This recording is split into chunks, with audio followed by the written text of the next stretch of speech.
الحمدللہ وکفیٰ والصلاۃ والسلام علی عبادہ الذین اصطفیٰ فاعوذ باللہ من شرور انفسنا ومن سیئات اعمالنا من یہد اللہ فلا مضل لہ ومن یضلل فلا ہادی لہ واشہد ان لا الہ الا اللہ وحدہ لا شریک لہ واشہد ان محمدا عبدہ ورسولہ اما بعد فإن خیر الحدیث کتاب اللہ وخیر الہدی ہدی محمد صلی اللہ علیہ وسلم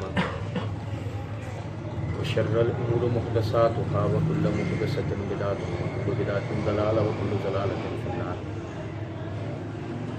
اعوذ باللہ السمیع العلیم من الشیطان الرجیم من حمزہ ونفخہ ونفثہ. بسم اللہ الرحمن الرحیم. اللہم صلی علی محمد وعلی آل محمد کما صلیت علی ابراہیم وعلی آل ابراہیم انک حمید مجید. اللہم بارک علی محمد وعلی آل محمد کما بارکت علی ابراہیم وعلی آل ابراہیم انک حمید مجید. رب اشرح لی صدری ویسر لی امری واحلل عقدۃ من لسانی یفقہوا قولی. رب زدنی علما.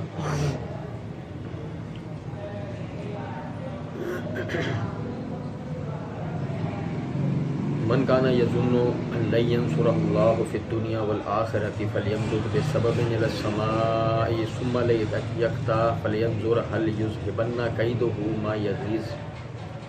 وکذالک انزلناہ آیات بینات وان اللہ یہدی من یرید. ان الذین آمنوا والذین ہادوا والصابئین والنصارى والمجوس والذین اشرکوا ان اللہ یفصل بینہم یوم القیامہ ان اللہ علی کل شیء شہید.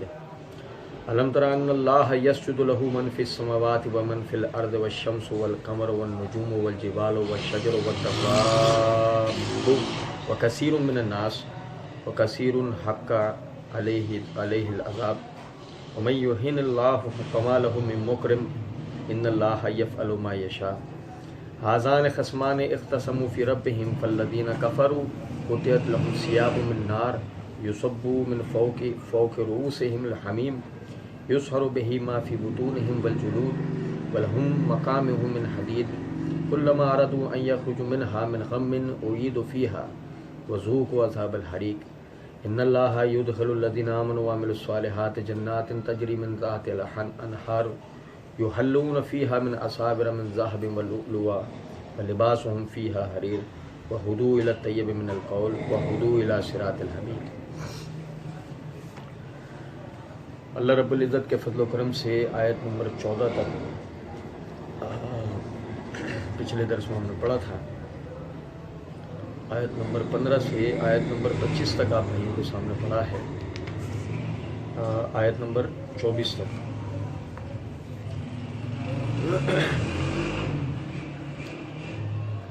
ان آیات کو پڑھنے سے پہلے بھائیوں کے علم میں ایک بات کا اضافہ کر دوں.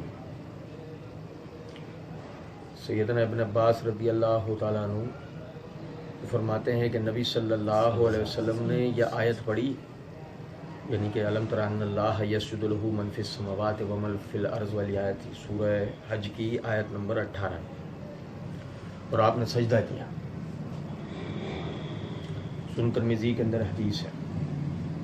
اسی طرح ایک اور صحابی سے مروی روایت میں یہ الفاظ ہیں کہ نبی صلی اللہ علیہ وسلم آپ نے، یعنی کہ آپ سے سوال ہوا کہ اللہ کے رسول، سورج کو دیگر صورتوں پر ایک بات پر فضیلت حاصل ہے کہ اس میں 2 آیتیں آیت سجدہ ہیں، یعنی 2 اس میں سجدے کی آیت ہیں.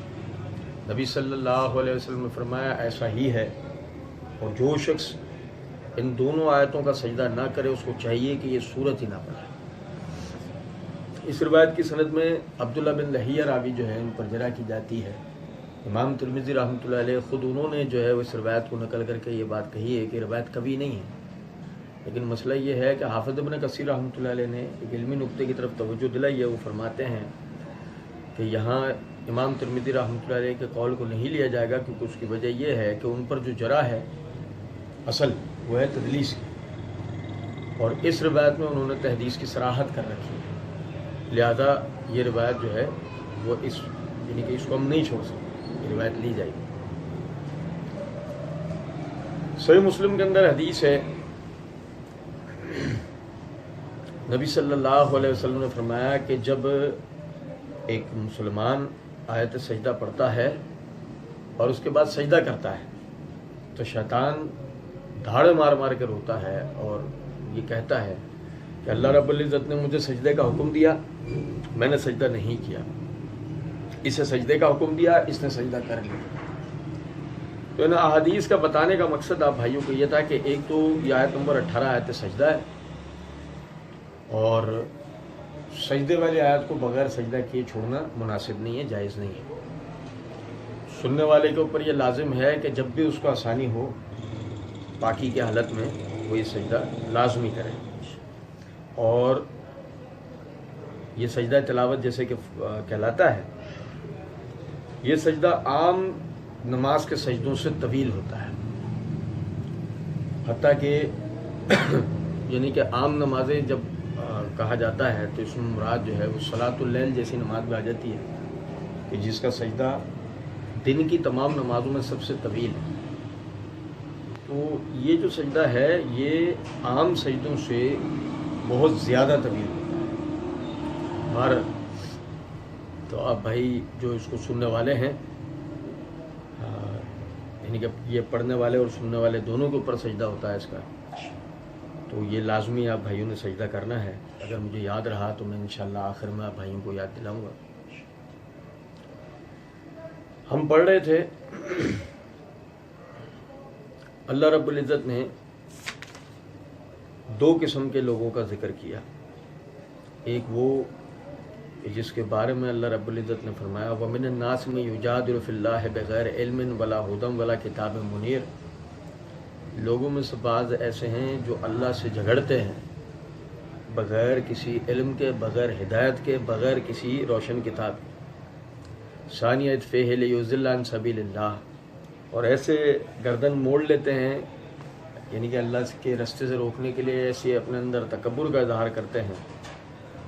لہو فی الدنیا خزی ونذیقہ یوم القیامۃ عذاب الحریق، دنیا کی زندگی میں ان کے لیے رسوائی ہے اور ہم انہیں چکھائیں گے قیامت کے دن جو ہے وہ جلا دینے والے آگ کا عذاب۔ دوسرے گروہ کا اللہ رب العزت نے ذکر کیا ان اللہ یدخل الذین آمنوا وعملوا الصالحات جنات تجری من تحت الانہار، بے شک اللہ داخل کرے گا جنہیں ان لوگوں کو جنتوں میں کہ جو ایمان لے کے آئے اور انہوں نے نیک اعمال کیے، ان جنتوں میں کہ جن کے نیچے نہریں بہتی ہیں۔ ان دو گروہوں کا ذکر کرنے کے بعد اللہ رب العزت نے آگے فرمایا من کان یظن ان لن ینصرہ اللہ فی الدنیا والآخرۃ فلیمدد بسبب الی السماء ثم لیقطع فلینظر هل یذهبن کیدہ ما یغیظ۔ تین باتیں ہیں اس کے اندر۔ پہلا، مفسرین نے اس آیت کی تفسیر میں لن ینصرہ، یہ ہو کی ضمیر کا مرجع محمد رسول اللہ صلی اللہ علیہ وسلم کو بیان کیا ہے۔ بات یہ ہے کہ جب آپ صلی اللہ علیہ وسلم مدینہ آ گئے تو مدینہ آ جانے کے بعد آپ صلی اللہ علیہ وسلم کا قبائل عرب نے بائیکاٹ کر دیا، اور کوئی بھی آپ سے کسی بھی قسم کا تعلق، نہ تو وہ دینی تعلق رکھتا تھا نہ دنیاوی تعلق رکھتا تھا۔ دنیاوی تعلق میں مثال کے طور پہ عام جو امور خانہ ہے یا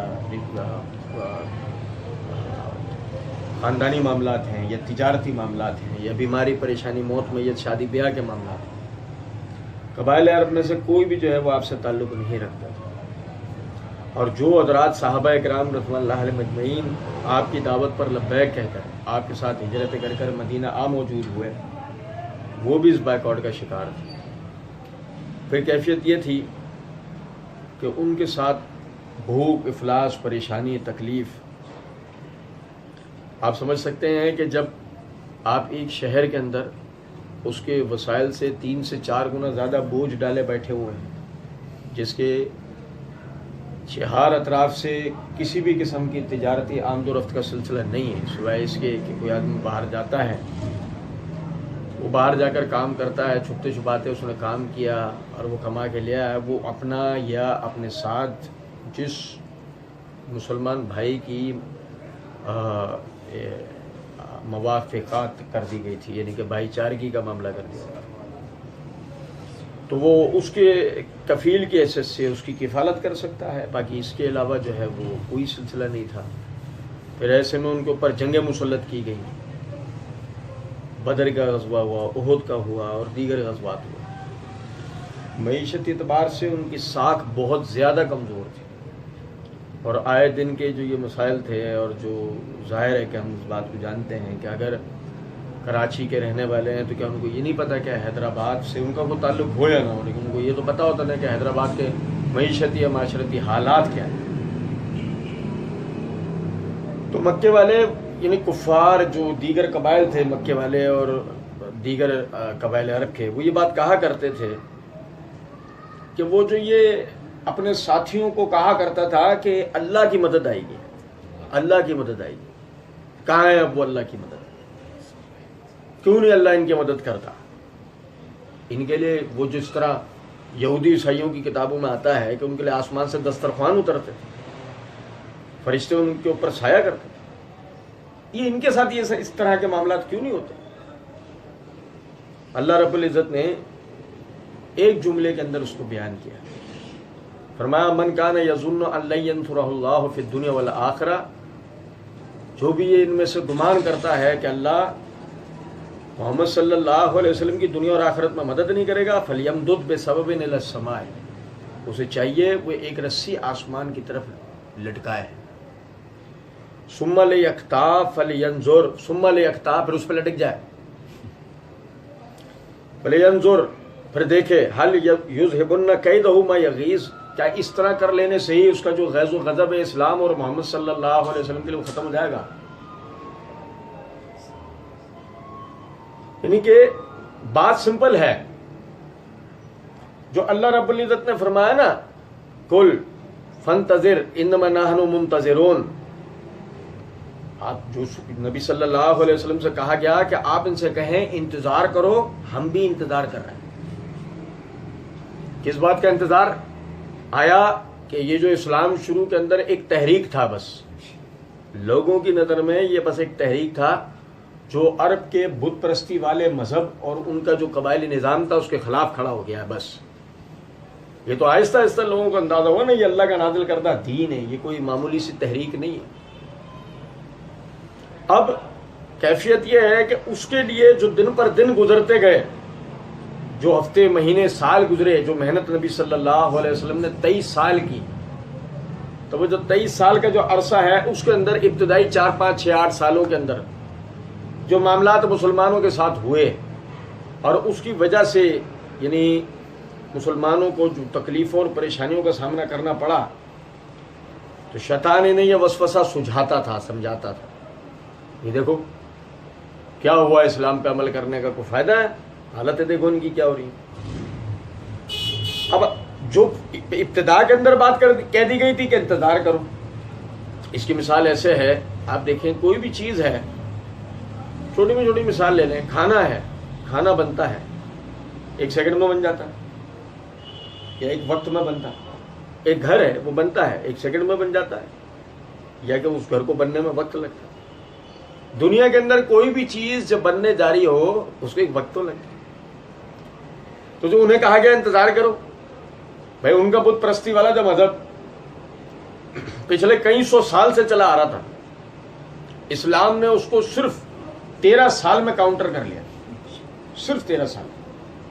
لیکن مسئلہ یہ ہے کہ وہ جو 13 سال ہی تھے، وہ 13 سال ہی یہ گنتی کے افراد جو رسول اللہ صلی اللہ علیہ وسلم کے ساتھ کھڑے ہوئے تھے، صحابہ کرام رضوان اللہ علیہم اجمعین، وہ 13 سال میں ان کو جو کچھ برداشت کرنا پڑا، تانے، اعتراضات، پریشانیاں، 13 سال اہمیت رکھتے ہیں۔ سال میں 365 دن ہوتے ہیں، سردی گرمی خزاں بہار ہر قسم کے حالات و واقعات ہوتے ہیں، بیماری تکلیف پریشانی امیری غریبی ہر طرح کا آدمی منہ دیکھتا ہے۔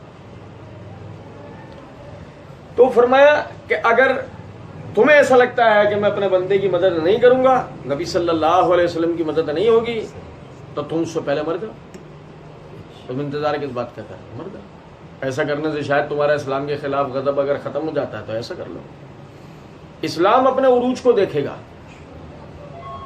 اسلام اپنے عروج کو دیکھے گا۔ اور پھر دیکھا نا اسلام نے جاء الحق وزهق الباطل ان الباطل کان زهوقا، سورہ بنی اسرائیل۔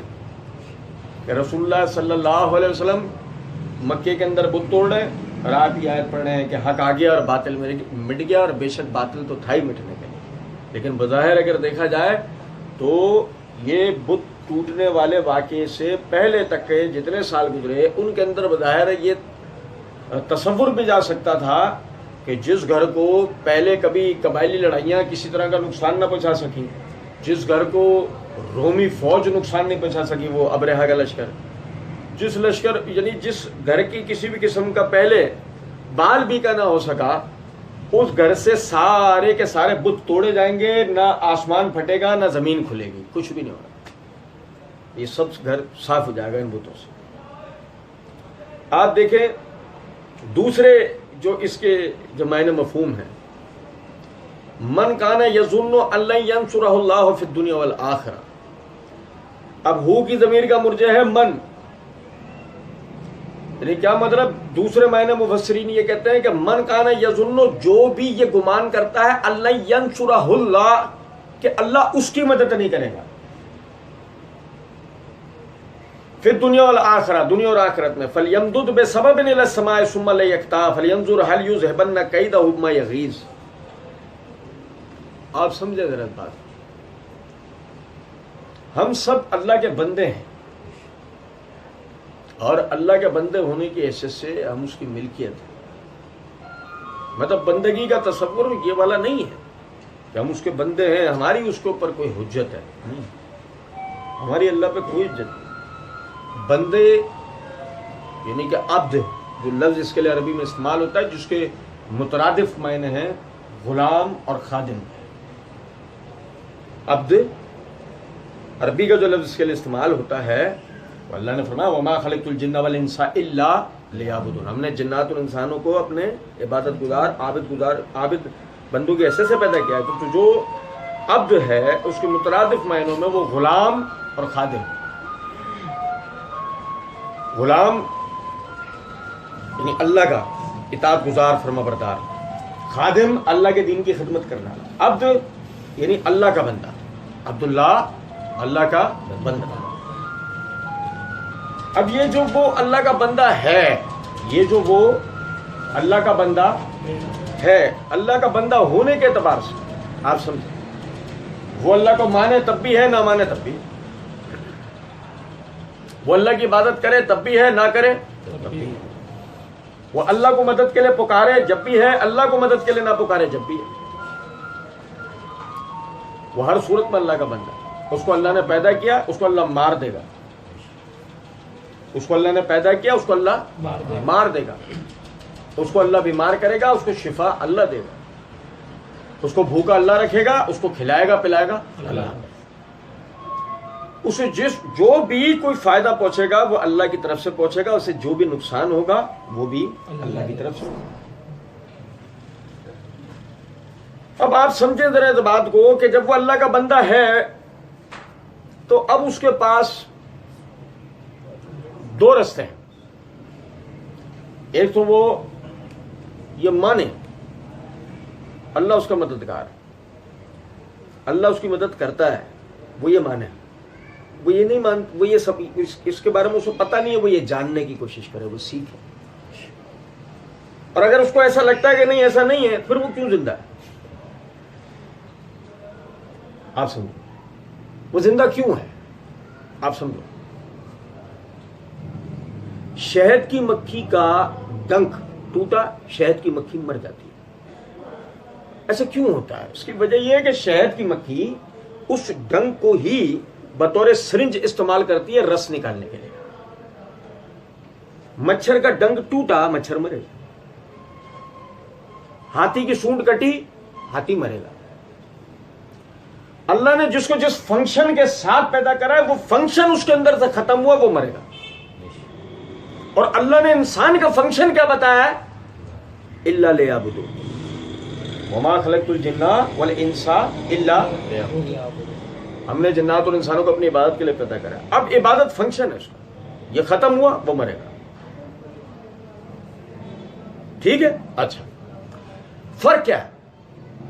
فرق یہ ہے وہ سب مرے یہ ان کی تقدیر ہے. یہ اسی پہ نہیں مرتا بلکہ اس کے لیے اصول یہ بیان کیا ہے وَهَدَيْنَاهُ السَّبِيلَ إِمَّا شَاكِرًا وَإِمَّا كَفُورًا.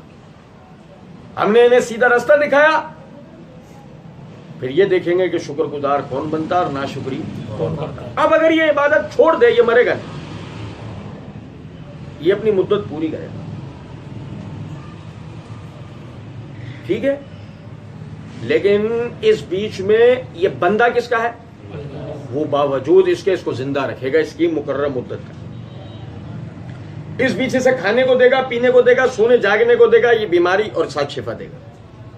سارے معاملات اس کے کرے گا, حالانکہ یہ اس کی عبادت نہیں کر رہا, لیکن اللہ اس کے ساتھ یہ سب کرے گا. وجہ کیا ہے؟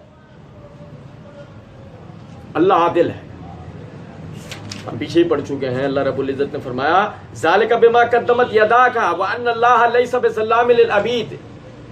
جو کچھ تو نے کیا ہے, یعنی جو تو نے آخرت میں پایا ہے, یہ سب تو نے خود کر کے آگے بھیجا ہے.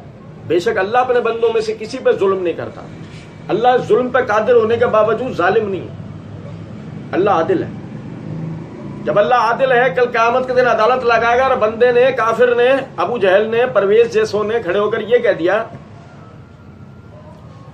کہ چونکہ ہم نے تجھے مانا نہیں, تو نے ہمیں کھلایا پلایا نہیں, تجھ میں اور ایک متکبر انسان میں کیا فرق ہے کہ ایک متکبر انسان کی عزت کو, شناخت کو, شناسائی کو نہ سمجھو, اگر وہ بدلہ لیتا ہے, وہ بے عزت کرتا ہے, وہ جو یعنی کہ حکارت کا مظاہرہ کر سکتا ہے وہ کر کے دکھاتا ہے. تجھ میں اور ایک عام انسان میں فرق کیا بچا ہے؟ تو فرق یہ ہے اللہ عادل ہے. کل قیامت کے دن عدالت لگی ہوئی ہے, ابو جہل جیسا یا پرویز جیسا کھڑے ہو کر بول نہیں سکتا. کیوں؟ دنیا میں کھا کیا ہے, پی کیا ہے, سو کیا ہے, جاگ کیا ہے, بیماری میں شفا پا کیا ہے, اس نے عیش و عشرت کے تمام دن دیکھے, دنیا کی جو نعمتیں برت سکتا تھا اسے ملی. وہ کہہ ہی نہیں سکتا آج کے دن کھڑا ہو کے کہ تو نے دنیا کے اندر میرے نہ ماننے کی وجہ سے میرے ساتھ یہ سلوک کیا. نہیں, تیرے ساتھ سلوک بھی جس کا تو لائق تھا وہ کیا گیا, کیونکہ تو جنت کے سلوک کا لائق نہیں تھا, تو نے خود جنت کو چھوڑ دیا تھا. یہ وجہ وہ تیرے لیے جو سلوک تھا ہماری عدالت میں وہ دنیا میں تجھے مل گیا. تو یہ نہیں کہہ سکتا کہ اللہ چونکہ میں نے تجھے نہیں مانا تو نے میرے ساتھ ظلم کیا. یہ سمجھ رہے ہیں؟ تو اب ایسا ہے کہ اگر تمہیں لگتا ہے اللہ تمہاری مدد نہیں کرتا تو پھر تو اس فنکشن کی بحث بھی نہیں ہے, ختم.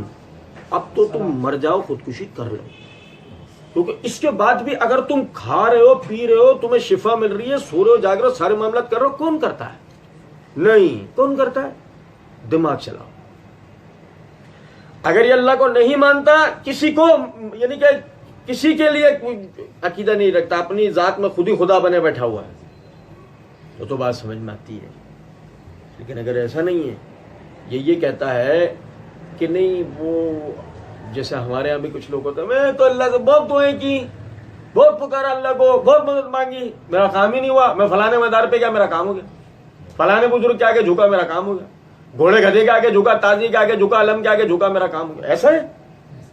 اگر ایسا ہے پھر تو ایک کام کر, خودکشی کر لے. مسئلہ یہ ہے کہ اگر اللہ تیری مدد نہیں کر رہا, تو سمجھتا ہے کہ اللہ میری مدد نہیں کر رہا, پھر تیرے زندہ رہنے کا کوئی فائدہ نہیں ہے. کیونکہ جب اللہ تیری مدد نہیں کرے گا تو سمجھ لے کوئی بھی نہیں کرے گا. تو کیوں زندہ ہے؟ تیرے فنکشن ہی ختم, تو مر جا. کچھ بات آ رہی ہے سمجھ میں یا نہیں؟ تو مر جا. اگر تو سمجھتا ہے کہ اللہ تیری مدد نہیں کر رہا ہے, فلاں تیرا مددگار ہے, تو فلاں کی ہسٹری اٹھا کے دیکھ لے, قدم قدم پر اللہ اس کا مددگار تھا.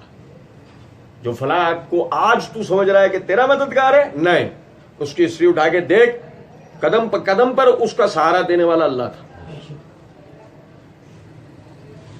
کیونکہ تو اگر یہ کہے کہ اللہ تیرا مددگار نہیں ہے, پھر تو تجھے خودکشی کر لے. بے سبب للسماء ثم لیکتا فلینظر هل یذهبن کیدہ ما یغیظ.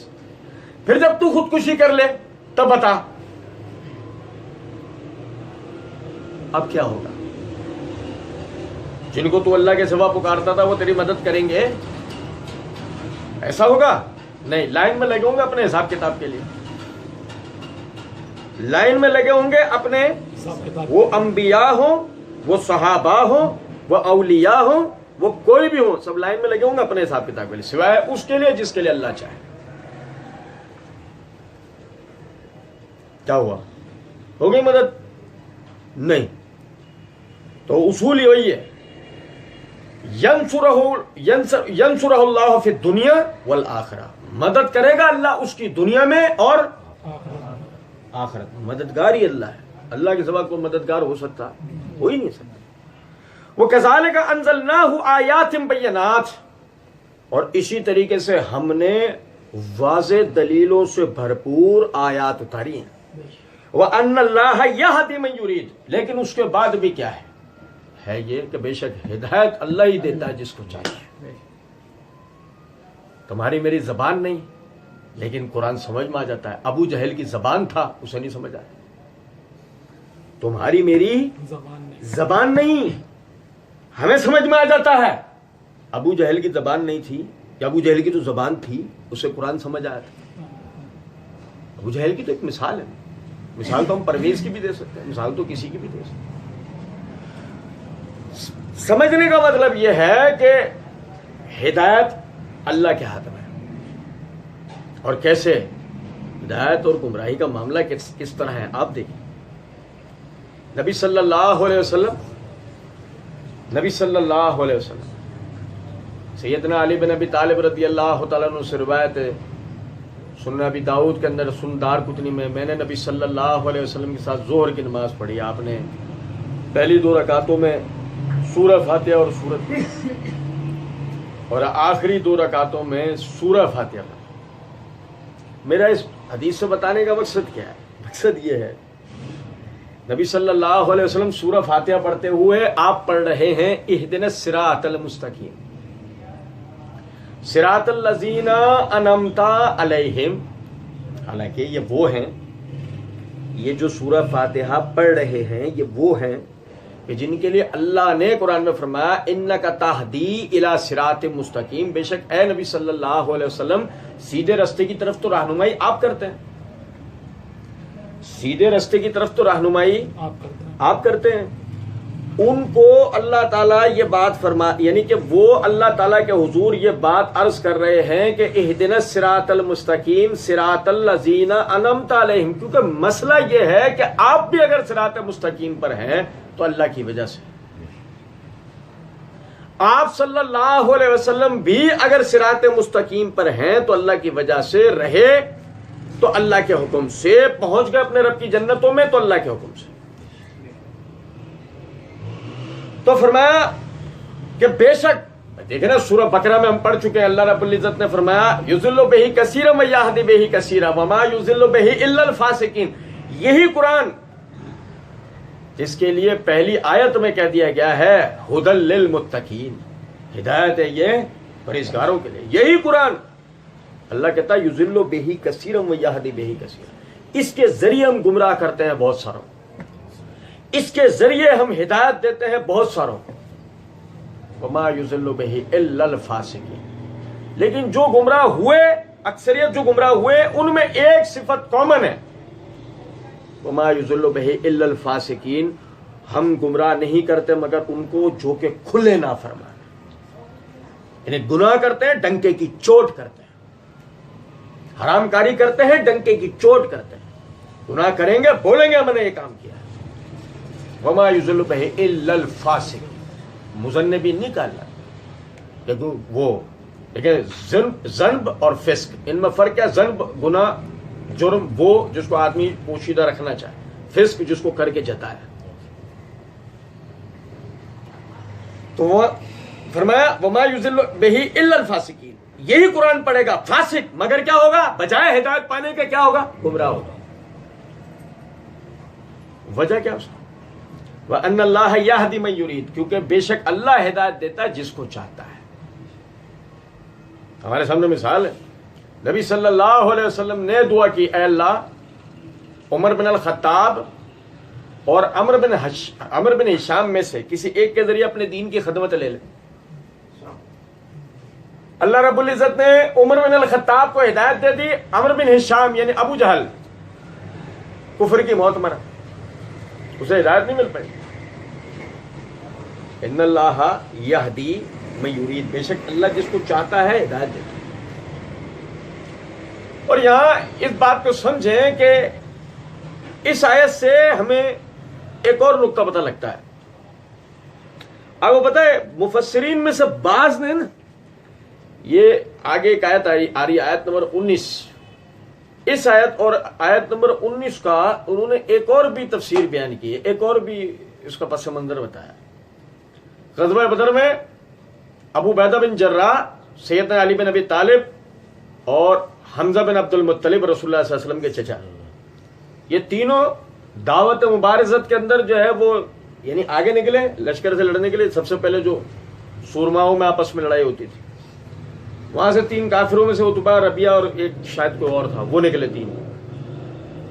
اب یہ جو تینوں نکلے وہ اپنے جن کو وہ اللہ کے سوا پکارتے تھے وہ ان کے نام کے اوپر نعرے مارتے ہوئے نکلے. یہ تینوں حضرات نکلے ایک ہی غریبوں کا نعرہ، اللہ اکبر، اللہ سب سے بڑا، جن کو تم پکارو اس سے بھی بڑا، جن کے نام پہ تم نعرے مار رہے ہو اس سے بھی بڑا، اللہ اکبر. اب اسی کے اوپر ان کی لڑائی ہوئی تینوں کے آپس میں، یعنی وہ 3 یہ 3. تو اللہ نے یہ آیت اور یہ آیت کی انہوں نے یعنی بتائیے تک کہ یہ ایک ہی ہے. ہذان خصمان اختصموا فی ربہم، یہ 2 فریق، یہ 2 دشمن، یہ آپس میں اپنے رب کے لیے لڑ رہے ہیں. کہ ایک دوسرے سے لڑ رہا ہے کس کے اوپر؟ اپنے رب کی شان اور بلندی کے لیے. اچھا یہ تو آیت آئے گی، ہم پڑھیں گے.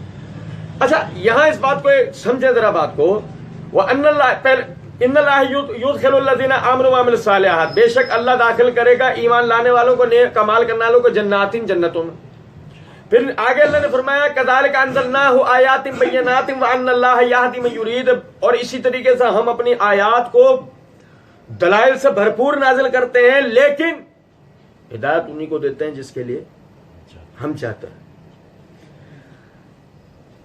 اللہ نے چاہا تو صحابہ کرام کو ہدایت ملی، جن جن حضرات کو ہدایت ملی، یہ جو حضرات مسلمان ہوئے، اللہ نے چاہا تو ان کو ہدایت ملی. جس کی ہمارے سامنے زندہ مثال ہے، ابو طالب کو ہدایت نہیں ملی، رسول اللہ صلی اللہ علیہ وسلم کے چچا ابو طالب کو ہدایت نہیں ملی، لیکن حمزہ کو ہدایت ملی، عباس کو ہدایت ملی، عقیل کو ہدایت ملی، جعفر کو ہدایت ملی، ابو طالب کے بیٹوں کو ہدایت ملی، بیٹیوں کو ہدایت ملی، علی بن ابی طالب کو ہدایت ملی ہے، ام ہانی کو ہدایت ملی ہے. چچا ان کو ہدایت نہیں ملی.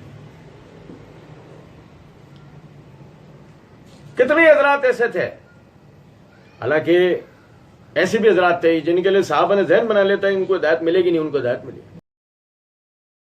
اسامہ بن اسال، صحابہ نے ذہن بنا لیتا ہے یہ اسلام قبول نہیں کرے گا، حتیٰ کہ یہ تک ذہن بنا لیتا ہے ایک رات پہلے کہ اللہ کے رسول کل صبح ہمیں اس کو قتل کرنے کا حکم دیں گے تو آگے سے آگے رہنا ہے تاکہ یہ سعادت ہمارے نصیب میں ہے. یہ تک رات میں ذہن چلنا شروع ہو گئے تھے. اور اگلے دن صبح کیا ہوتا ہے، سمامہ کو رسول اللہ صلی اللہ علیہ وسلم نے آزاد کر دیا، سمامہ گئے واپس آئے اسلام قبول کر لیا. پورا واقعہ ہے، وہ آپ بھائیوں کو پتہ بھی ہے، جن کو نہیں پتا آگے کبھی اللہ نے موقع دے پڑیں. میرا مقصد اس بات سے بتانے کا یہ ہے آپ سمجھیں وَأَنَّ اللَّهَ يَهْدِي مَن يُرِيدُ، بے شک اللہ جس کو چاہتا ہے ہدایت دیتا ہے. ابو بکر کو ہدایت کس نے دی؟ عمر، عثمان و علی کو، ابو عبیدہ بن جراح کو، سعد کو، طلحہ بن عبید اللہ کو، معاویہ کو، مغیرہ بن شعبہ کو، ابو موسیٰ اشعری کو. مسئلہ یہ ہے کہ محمد علی مرزا کو ہدایت اللہ نے دی ہے یا نہیں. مجھے یا محمد علی مرزا کو ہدایت کس کی طرف سے ملی ہے؟ اللہ کی طرف سے. اگر آج مثال کے طور پر محمد علی مرزا دین کو بتائے گا یا میں دین کو بتاؤں گا مثال کے طور پر، کس کی دی ہوئی توفیق سے؟ اچھا مزے کی بات یہ ہے کہ ہم ایرے کرے نتھو خیروں کو ہدایت مل گئی، ہم ایرے کرے نتھو خیروں کو فہم بھی مل گیا، ہم ایرے کرے نتھو خیرے دین بتانے بیٹھے ہیں. ابو بکر، عمر، عثمان و علی کو، طلحہ، زبیر، معاویہ کو، مغیرہ بن شعبہ، ابو موسیٰ اشعری نے نہیں ملا. یہ نہ وہ فہم حاصل کر سکے، ان آیتوں ان حدیثوں کو اس طریقے سے سمجھ ہی نہ پائے جس طریقے سے مرزا سمجھ گیا. آپ اندازہ کریں ذرا اس بات.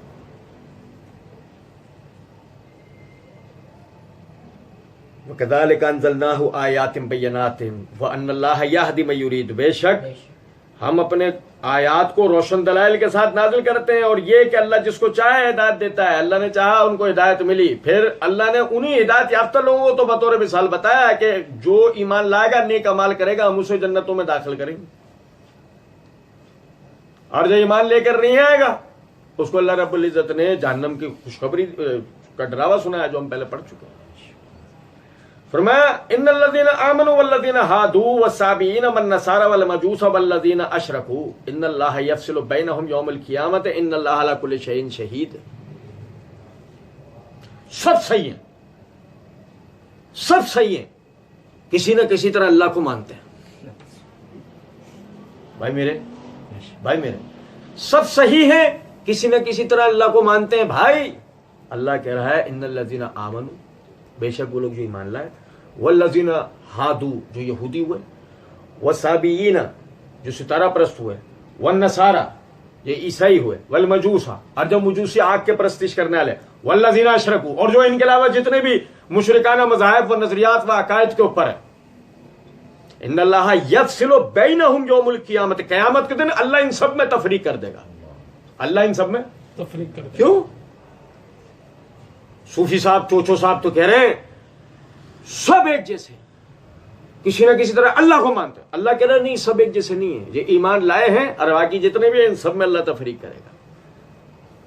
نبی صلی اللہ علیہ وسلم نے فرمایا من تشبہ بقوم فہو منہم، جو جس قوم سے مشابہت اختیار کرے گا ان میں گنا جائے گا۔ تو سب ایک جیسے کیسے ہو گئے؟ بھائی میرے پیارے، سب ایک جیسے کبھی بھی نہیں ہو سکتے۔ مسلمان گنا جائے گا، عیسائی گنا جائے گا، مشرک گنا جائے گا، سب الگ الگ گنے جائیں گے۔ ایسا ہو ہی نہیں سکتا کہ ایک آدمی اسلامی عقائد و نظریات و معمولات و عبادات پہ عمل نہ کر سکتا ہو اور وہ مسلمان گنا جائے۔ یہاں گن لو گے اللہ کی عدالت میں؟ صرف یہ ہے کہ یہاں آپ اپنے NIC سے پہچانے جاتے ہیں کہ آپ پاکستانی بھی ہیں یا نہیں۔ اللہ کے ہاں آپ کی کیا پہچان ہوگی؟ اللہ کے ہاں ہم نے پہلا جملہ ہی آج کے درس کا پڑھا کیا ہے کہ ہم سب اللہ کے بندے ہیں، اس کی پراپرٹی ہے۔ گویا کہ ہم سب کے ماتھوں کے اوپر اسٹیمپ لگ گئی ہے ایمان لانے کی اور کفر اختیار کرنے کی، شرک اختیار کرنے کی، اسٹیمپ لگ گئی ہے ہمارے اوپر، ہم نے خود سے اپنے اوپر لگا کے جائیں گے یہاں سے۔ اور پھر اس کے بعد آپ دیکھیں سجدہ تو اللہ کو ہی ہوتا ہے نا، جیسے چاہے کر لو، باپ کا دین ہے جیسے چاہے عمل کر لو۔ بھائی میرے پیارے، ابا جی کا دین ہے، ان کے اختیار میں تو اللہ نے چھوڑا تھا، ان کے اس چوچو کے اختیار میں تو اللہ نے چھوڑا تھا، یہی تو جنت جہنم کا کل قیامت کے دن فیصلہ کرے گا یہ چوچو۔ سجدہ تو اللہ کو ہو رہا ہے نا، جیسے چاہے۔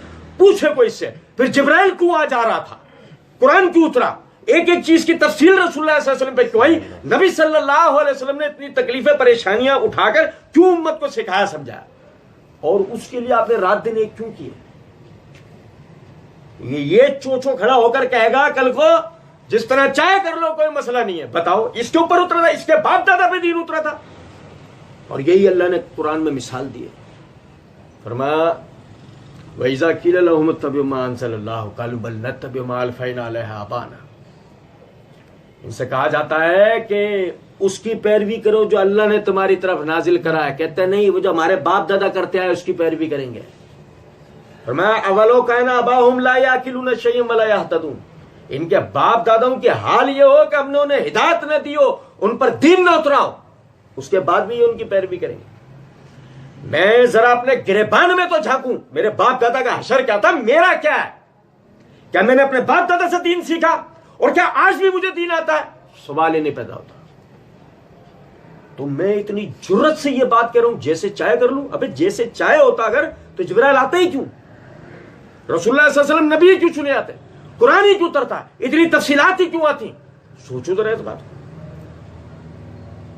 تو یہ ہوتا کہ موبائل خرید لیا نا کبھی آپ نے، ڈبہ کھولتے ہیں تو موبائل کے ساتھ ایک چھوٹی سی کتاب ہوتی ہے، یہ جیسے چاہے کر لو والا قاعدہ جب بھی چل جاتا، جب بچہ ماں کے پیٹ سے اپنے ساتھ ایک نوٹ بک لے کر آتا، اور اس نوٹ بک کے اوپر لکھا ہوتا کہ اس بچے کو چلانے کا طریقہ یہ ہے۔ بھائی میرے پیارے، سمجھے یا نہیں؟ ایسا کچھ بھی نہیں ہوا، کیونکہ ایک ہی نوٹ بک ہے، ایک ہی، جس پہ سب عمل کریں گے، اور وہ ہے قرآن، انسانوں کی ہدایت کی، کہ انسان استعمال کس طرح ہوں گے ان کی ہدایت کی ایک ہی کتاب ہے، اور وہ ہے قرآن۔ مسئلہ یہ ہے کہ جس طرح آج تک ہم نے اپنے موبائل کے ساتھ آئی ہوئی نوٹ بک کو کبھی کھول کے نہیں دیکھا، بالکل اسی طریقے سے آج تک ہم نے قرآن کو کبھی کھول کے دیکھا۔ یہی وجہ آج تک پورا موبائل چلانا نہیں آیا، یہی وجہ آج تک پورے دین پہ عمل نہیں ہے۔ بتائیے، ایسے ہی ہے؟ موبائل کے سارے فنکشن پتہ ہے؟ نہیں پتا۔ اسی طرح دین کے سارے فنکشن پتہ ہے؟ نہیں پتا۔ دین کیا کیا کس کس موقع پہ اپلائی ہوتا ہے ہمیں نہیں پتا۔ دین کے کیا کیا فوائد ہیں ہمیں نہیں پتا۔ دین نے کن کن نقصانات کی طرف پہلے سے توجہ دلا دیا ہمیں نہیں پتا۔ اٹھا رہے ہیں، نقصان اٹھا رہے ہیں، تباہ ہو رہے ہیں، برباد ہو رہے ہیں، ذلیل و رسوا ہو رہے ہیں دنیاوی زندگی میں، کہہ رہے ہیں ہم بہت خوش ہیں۔ بات سمجھ رہے؟ اللہ رب العزت نے فرمایا ان الذین آمنوا، یہ جو ایمان لانے والے ہیں، یہ کون ہیں؟ یہ ایمان لانے والے صحابہ ہیں۔ یہ سب سے پہلے کون ہے؟ والذین ہادوا، جو یہودی ہوئے، والصابئین، جو ستارہ پرست ہیں، والنصارى، جو عیسائی ہیں۔ اور یہ یاد رکھیے گا، ان سب کے فرقے ہیں، ان سب کے فرقے ہیں، یعنی کہ جو یہودی ہیں ان کے سارے فرقے، جو صابی ہیں ان کے سارے فرقے، نصارہ کے سارے فرقے، عیسائیوں کے سب فرقے، والمجوس، مجوس کے سب فرقے، والذین اشرکوا، اور سارے مشرکین۔ مشرکین بھی ہمارے یہاں بھات بھات کے ہیں نا، پرانے والے بلیک اینڈ وائٹ مشرکین کچھ اور ہوتے، کلر والے نئے والے جو مشرکین ہیں وہ دوسرے قسم، نئے والے تو مشرک کہتے ہیں، وہ صحیح بخاری کے اندر حدیث ہے اللہ تشرکوا بعدی، تم میرے بعد شرک نہیں کرو گے، لو جیسے ان کے لیے کہا تھا۔ نئے والے مشرک یہ کریں، وہ نہیں لائے، ابو جہل لایا تھا یہ کہ ہم ابراہیم اسماعیل کے دین پہ ہم کیسے مشرک؟ تو اللہ نے جواب کے اندر بتایا کہ ابراہیم یکسو مسلم تھے، ایک اللہ کی طرف توجہ کرنے والے، تم نے اتنے سارے واسطے وسیلے بنا رکھے ہیں۔ اللہ نے یوں جواب دیا، اور ہمارا والا کہہ رہا ہے کہ بات ہی ختم، کہ نبی تو کہہ کے گئے اللہ تشرکوا بعدی، تم میرے بعد شرک نہیں کرو گے۔ اور سارے مفسرین کہتے ہیں سب صحابہ ہیں۔ مزیدار بات، تو مشرکین تو ڈیجیٹل ہوں، اپ گریڈڈ۔ اور سنیں، ان اللہ یفصل بینہم یوم القیامہ، اور بے شک اللہ قیامت کے دن ان کے درمیان تفریق کرے گا۔ جو مشرک ہے ابراہیم علیہ السلام کے پیچھے آ کے کھڑا ہوگا یا نہیں؟ ابو جہل بھاگے گا؟ ابراہیم علیہ السلام کے لیے بھاگے گا نا بھئی، یہی تو دنیا میں دعویٰ کرتے تھے یہ لوگ، ہم ابراہیم اسماعیل کے دین پر ہیں۔ عیسائی بھاگیں گے عیسیٰ علیہ السلام کی طرف، یہودی بھاگیں گے موسیٰ علیہ السلام کی طرف، مجوسی بھاگیں گے داؤد علیہ السلام کی طرف، ایسا ہی ہے، یہ سب بھاگیں گے اپنی طرف آنے والے نبیوں کی طرف، سب بھاگ کے جائیں گے، پہنچ جائیں گے۔ جلاد فرشتے کوڑے مارتے ہوئے ہانکتے ہوئے میدان حشر میں جمع کر دیں، ختم، کیا کھڑے ہو تو میں ان کا امتی ہوں، ہیں لاؤ کارڈ دکھاؤ، تمہارے ماتھے پہ نہیں لکھا ہوا۔ ہمارے لوگ کہتے ہیں کہ میرے ماتھے پہ لکھا ہوا ہے، نہیں، یقین کریں وہ ماتھے پہ لکھا ہوا۔ دجال ابھی سے لکھوایا بیٹھا ہوا ہے کافر، دجال ابھی سے لکھوایا بیٹھا ہوا ہے نا کافر، بالکل اس طرح سمجھے ذرا بات۔ میں جو ان کا مت نہیں، تمہارے ساتھ نہیں لکھا ہوا، کیسے بول سکتے ہو آپ نے لکھا ہے؟ کہے گا اصل میں جو تمہیں صبح شام قبر میں عذاب دیا گیا نا، اس سے تم بھول گئے۔ پہلے دن تم سے 3 سوال ہوئے تھے، من ربو کا، من دینوں کا، ما کنت تقول فی ھذا الرجل، پہلے دن ہوئے تھے، تمہیں قبر میں ڈال کے گئے تھے نا وہ سارے، جن کی وجہ سے تم نے حرام حلال کی تمیز چھوڑ دی تھی، اور جن کے لیے تم اللہ کو ناراض کر کے ان کو راضی کر رہے تھے کہ یہ میرے کام آئیں گے اللہ کے ہاں، وہ سب تمہیں مٹی میں دبا کے جب چلے گئے، 2 آئے تھے تم سے سوالات کرنے، پہلے دن تم نے بتا دیا تھا تم کس کے ماننے والے، پہلے دن تم نے بتا دیا تھا کہ تم کس کے ماننے والا۔ آج کھڑے ہو کیا تم نہیں کہ آپ ڈرامے بازی کر سکتے کہ نہیں میں تو ابراہیم علیہ السلام کا ماننے والا، میں اسماعیل کا ماننے والا۔ بات آ رہی ہے سمجھ میں؟ ان اللہ علی کل شیء شہید، تم اس لیے دھوکہ نہیں دے سکتے کہ بے شک اللہ ہر شے کے اوپر گواہ ہے۔ فرشتے دھوکہ کھا سکتے ہیں، فرشتے مثال کے طور پہ وہ فرشتہ جس کو معراج کی رات نبی صلی اللہ علیہ وسلم نے رکوع کی حالت میں دیکھا، اسے کیا پتا دنیا میں کیا ہو رہا ہے؟ وہ فرشتہ جسے نبی صلی اللہ علیہ وسلم نے معراج کی رات سجدے کی حالت میں دیکھا، اسے کیا پتا دنیا میں کیا ہو رہا ہے؟ وہ فرشتہ جو اللہ کے عرش کو اٹھائے کھڑا ہے، اسے کیا پتا کہ دنیا کے اندر کیا ہو رہا ہے؟ دنیا والے جو دنیا کے اندر جو سیاح فرشتے ہیں، جو درود امتیوں کا درود، یعنی جو رسول اللہ صلی اللہ علیہ وسلم کے لیے پڑھا ہوا درود وہ اللہ کی بارگاہ میں پہنچاتے ہیں، سنن نسائی کی جو روایت، انہیں کیا پتا آسمان پر کیا ہو رہا ہے؟ عالم الغیب تو صرف اللہ ہے نا، کہ جس کو ماضی، حال اور مستقبل سب جگہ کا پتہ ہے کہ کس وقت کہاں کیا ہو رہا ہے، کس وقت کہاں کیا ہوا تھا، کس وقت کہاں کیا ہوگا. اس سب پر تو گواہ کون ہے؟ اس سب پر تو گواہ اللہ ہے. اب کون کس کا ماننے والا تھا، کون کس کا ماننے والا نہیں تھا، یہ تو بالکل بات کی باتیں ہیں. اللہ جانتا ہے نا کس نے کس کو کتنا مانا. اس کی مثال ایسے ہے، میں سرکار کا امتی ہوں. سرکار کون؟ سرکار کون؟ محمد مصطفیٰ صلی اللہ علیہ وسلم. اچھا تو ان کا امتی ہے، ٹھیک ہے. ان کی امتی کی پہچان کیا ہے؟ لا الہ الا اللہ محمد رسول اللہ. یہ تو وہ ہندو بھی پڑھ لیتے ہیں. امتی ہے نہیں.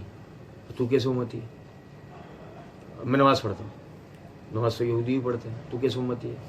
میں روزہ رکھتا ہوں، یہودی بھی رکھتے ہیں. تو کیسے امتی ہے؟ میں حج کرتا ہوں، وہ یہودی بھی کرتے ہیں. 22 فروری والے دن بیت المقدس. تو کیسے امتی؟ میں قربانی کرتا ہوں، وہ ہندو بھی کرتے ہیں. تو کیسے امتی؟ کچھ بات آ رہی ہے سمجھ میں؟ نہیں. کچھ بھی کرتے جاؤ، کہیں سے بھی کرتے جاؤ. مسئلہ یہ ہے کہ جہاں سے تم کر رہے ہو وہاں سے تو ساری دنیا کر رہی ہے، اس لیے تم بھی کر رہے ہو. مسئلہ یہ ہے اس جگہ آ کے کرو جہاں کوئی نہیں کرتا. تم نے اللہ کے لیے حرام کو چھوڑا ہے، حرام کو، حالانکہ اس میں تمہارے لیے کتنی ہی خوشنمائی تھی، تزین و آرائش تھی، عیش و عشرت تھی. تم نے حرام کو چھوڑا. کہ رسول اللہ صلی اللہ علیہ وسلم تو حرام کھانے والے نہیں تھے، آپ کو تو حرام کھانے سے نفرت تھی. تم نے حرام کو چھوڑا. تم نے حلال کو اختیار کرا، چاہے وہ بھلے قلیل ہو، چاہے اس میں غریبی ہو، چاہے اس میں پریشانی ہو، چاہے اس میں دقت ہو، چاہے اس میں تکلیف ہو، پریشانی ہو. تم نے حلال کو اختیار کیا. رسول اللہ صلی اللہ علیہ وسلم نے ہمیشہ حلال کھایا. تم نے جب حلال و حرام کی تمیز کو ڈھاکے ایک طرف رکھ دیا، تم کہہ رہے ہو کہ ان کا امتی ہوں. کیسے امتی ہوں؟ تم نے اپنے مطلب پہ امتی بنے ہو. بس تم ان باتوں پہ امتی ہوں، ان باتوں پہ ہندو ہوں، ان باتوں پہ عیسائی، ان باتوں پہ یورپ کی پیروی کروں گا، ان باتوں پر افریقہ کی پیروی کروں گا، ان باتوں پہ اپنے باپ دادا کی پیروی کروں گا، اور ان باتوں پہ اپنی بیوی کی پیروی کروں گا. کچھ بات سمجھ رہے ہیں یا نہیں؟ تو عرض کرنے کا مطلب یہ ہے کہ ان اللہ علی کل شیء شہید. وہ تو کل قیامت کے دن اللہ بتائے گا نا آپ دنیا کے اندر کیا کرتے رہے، کہ بھئی آپ جو ہے وہ نبی صلی اللہ علیہ وسلم کے امتی ہونے کے حیثیت سے آپ نے اس کے اوپر کتنا عمل کر کے دکھایا. فرمایا، حالانکہ یہ بڑی آیت ہے، میں یاد دلا دوں، میں نے ابتدا کے اندر کہا تھا آیت نمبر 18 آیت سجدہ ہے. پڑھنے والے اور سننے والے دونوں کے اوپر اس کا سجدہ لازم ہے. آپ میں سے تمام بھائی پاکی کی حالت میں سہولت کے وقت میں یہ سجدہ لازمی کریں گے، اور یہ سجدہ نماز کے عام سجدوں سے طویل ہوتا ہے، حتیٰ کہ صلاۃ اللیل یعنی تہجد والے سجدے سے بھی یہ سجدہ طویل ہوتا ہے. یہ ذہن میں رکھیے گا، یہ سجدہ لازمی ہے، یہ کرنا ہے سب بھائیوں کو. یہ سورت یعنی آیت کو ہم ایک ہی مجلس میں 10 مرتبہ پڑھیں، سجدہ ایک مرتبہ ہی کرنا ہے. آیت کو ایک مجلس میں ہم 10 مرتبہ بھی پڑھیں، سجدہ ہم سب نے ایک مرتبہ ہی کرنا ہے، لیکن خلوص کے ساتھ کرنا ہے، طول والا کرنا ہے، یعنی طویل کرنا ہے. ٹھیک ہے. آیت ہم آیت میں مکمل نہیں پڑھ پائیں گے، ہم جب اگلے درس میں آیت کو دوبارہ پڑھیں گے دوبارہ سجدہ کرنا ہوگا. اور اگر ہم اس دن مکمل نہیں کر سکے تو تیسری مرتبہ اگر پڑھی تو تیسری مرتبہ سجدہ کرنا ہوگا. یہ ذہن میں رکھیں. ایک مجلس میں چاہے کتنی مرتبہ پڑھیں تو وہ ایک ہی سجدہ ہوتا ہے. فرمایا الم تر ان اللہ یسجد له من فی السماوات و من فی الارض. میں نے بھی مثال دی تھی کہ چیز ہے نا، چیز وہ اپنے فنکشن کے ساتھ پیدا ہوئی، وہ کرتی ہے. انسان کس لیے پیدا ہوا؟ عبادت کے لیے. کیسے پتہ لگے گا کہ عبادت کے لیے پیدا ہوا؟ ایک ایسی جگہ ہے جہاں کے ہر آدمی کہے گا یہ عبادت کر رہا ہے، ہر آدمی، چاہے وہ سجدہ دنیا کے ہر مذہب میں ہے، قیام دنیا کے ہر مذہب میں نہیں ہے، رکوع دنیا کے ہر مذہب میں نہیں ہے، جلسہ دنیا کے ہر مذہب میں نہیں ہے، کسی میں ہے کسی میں نہیں ہے، یعنی کہ یہ جو ارکان بتا رہا ہوں. لیکن سجدہ ایسا ہے جو دنیا کے تمام مذاہب کے اندر ہے. سجدہ لازمی، چاہے وہ انسان کو کرے، مخلوق کو کرے، کسی کو بھی کرے. سجدہ اصل میں عبادت ہے، یعنی ظاہر میں دکھانے میں.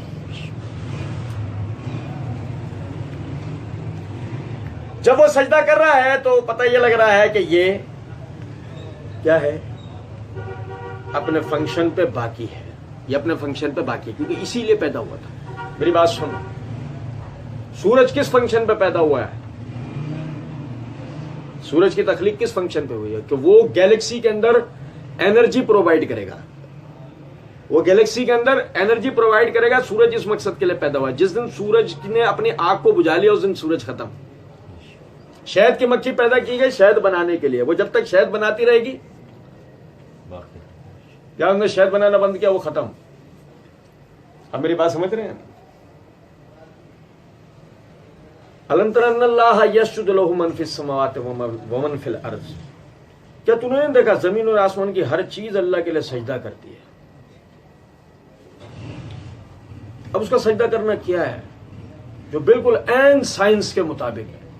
سورج کروڑوں سالوں سے انرجی پرووائڈ کر رہا ہے. سورج کروڑوں سالوں سے انرجی پرووائڈ کر رہا ہے. روشنی ختم نہیں ہو رہی اس میں سے، ہو رہی ہے کسی بھی طرح نہیں. شہد کی مکھی کی ہر آنے والی نسل ایک ہی کام کرتی ہے، اور وہ کیا؟ شہد بناتی ہے. شہد کی آنے والی ہر نئی مکھی جو نا، ہر نئی مکھی کمپیوٹر ایجاد کرنے نہیں بیٹھی کہ 25,000 جو ہے وہ مکھیاں مل کے ایک ایسا ڈیجیٹل کمپیوٹر بنائے جس کے اندر شہد کی مکھیوں کا حساب لکھا جا سکتا ہو. کبھی آج تک ایسا ہوا ہے؟ نہیں. ایک ہی کام کرتے ہیں، شہد بناتے ہیں. کچھ میری بات سمجھ رہے ہیں میں کیا کہہ رہا ہوں؟ یہ صرف وہ مثالیں میں آپ کو بتا رہا ہوں جس کو ہم آسانی سے سمجھ سکتے ہیں. اللہ نے فرمایا الم تر ان اللہ یسجد لہ من فی السماوات ومن فی الارض، کیا تو نے نہیں دیکھا زمین اور آسمان کی ہر چیز اللہ کو سجدہ کرتے. پھر اللہ نے ایک مثال دی، والشمس، سورج کرتا ہے. کون کرتا ہے؟ سورج کرتا ہے. اور وہ سجدہ کیا ہے؟ وہ جو تمہاری سائنس کے مطابق ہے وہ انرجی پرووائڈ کرتا ہے. چھوڑتا ہے وہی کام نہیں. تو کس لیے پیدا ہوتا؟ تو سجدے میں ملتا ہے. یہ ہے وہ جو تھوڑی دیر پہلے میں فرق سمجھا. وہ سجدے کی حالت میں ہے، تو سجدے کی حالت میں نہیں ہے. کتنا فرق ہے. اور صحیح بخاری کتاب التوحید کے اندر حدیث ہے، نبی صلی اللہ علیہ وسلم نے فرمایا ہر صبح سورج طلوع ہونے سے پہلے اپنے رب سے اجازت طلب کرتا ہے اور اس کی عرش کے نیچے سجدہ کرتا ہے. جب تک اللہ کا حکم نہیں ہوتا ہے اس وقت تک طلوع نہیں ہوتا. پھر جب غروب ہوتا ہے تو پہلے اللہ کے عرش کے نیچے سجدہ کرتا ہے، پھر اس کے حکم کا انتظار کرتا ہے. جب اللہ اس کو حکم دیتا ہے غروب ہونے کا تو وہ غروب ہوتا ہے، یہاں تک کہ وہ دن آئے گا جب سورج غروب نہیں ہوگا. جب سورج غروب نہیں ہوگا. میرے بھی اس حدیث سے بحث نہیں ہے، بہت قیمتی حدیث ہے، لیکن میں صرف ایک نقطے کی طرف توجہ دلانا چاہ رہا ہوں. اور وہ کیا کہ دیکھو اللہ نے یہ بات کی کہ تم، یعنی کہ دیکھو ہم کہاں سے بات شروع ہوئی تھی، ہم نے اس کو پڑھا تھا. بات شروع ہوئی تھی اس کے اوپر کہ اللہ رب العزت نے فرمایا کہ فَإِنَّا خَلَقْنَاكُم مِّن تُرَابٍ ثُمَّ مِن نُطْفَةٍ ثُمَّ مِنْ عَلَقَةٍ ثُمَّ مِن مُضْغَةٍ مُخَلَّقَةٍ وَغَيْرَ مُخَلَّقَةٍ لِنُبَيِّنَ لَكُمْ. ہم نے تمہیں تخلیق کیا مٹی سے، پھر قطرے سے، پھر اس کو لوتھڑے کی شکل دی، پھر اس کو زائغوٹ بنایا، پھر اس میں تمہارے خلق کو بنایا اور ایک مدت تک تمہیں رکھا رحم میں جب تک ہم نے چاہا. پھر تمہیں نکالا ایک لڑکے کے حصے سے، ایک بچے کے حصے سے. ثم لتبلغوا اشدکم، تاکہ تم ایک شدت کی عمر کو پہنچو. ومنکم من یتوفی ومنکم من یرد الی ارذل العمر، تم میں سے بعض ایسے ہیں جنہوں نے وقت پہ اپنی عمر پوری کر لی، ان کا وقت ہو گیا، چاہے وہ جوان تھے، بوڑھے تھے، بچے تھے، مر گئے. اور تم میں سے ایسے ہیں جن کو ارذل عمر کی طرف پہنچایا جائے گا، نکمی عمر، بڑھاپا، سٹیا ہوا بڑھاپا، تم میں لوگوں کو وہاں پہنچایا جائے گا. اور وہاں بات کیا ہے؟ لِكَيْ لَا يَعْلَمَ مِن بَعْدِ عِلْمٍ شَيْئًا، یہ اس لیے تاکہ جو علم تم نے حاصل کیا وہ اپنی جگہ، اس کے بعد تمہیں پتہ لگے کہ تمہیں علم کیا آیا، تمہارے ساتھ کیا ہوا. آخری بات، أَلَمْ تَرَ أَنَّ اللَّهَ يَسْجُدُ لَهُ مَن فِي السَّمَاوَاتِ وَمَن فِي الْأَرْضِ. اب تو دیکھ کہ زمین اور آسمان کی ہر چیز اللہ کو سجدہ کرتی ہے. غور کرے اس بات کے اوپر، تجھے پتہ لگے گا وہ اپنی تخلیق میں مکمل ہے اور آج تک اپنے فنکشن پر ہے. تو اپنی تخلیق میں مکمل نہیں ہو رہا، آج تک اپنے فنکشن پہ نہیں آیا. اسی آیت سے اگلے درس میں ہم کنٹینیو کریں گے. اللہ رب العزت سمجھنے اور عمل کرنے کی توفیق دے. وما علینا الا البلاغ.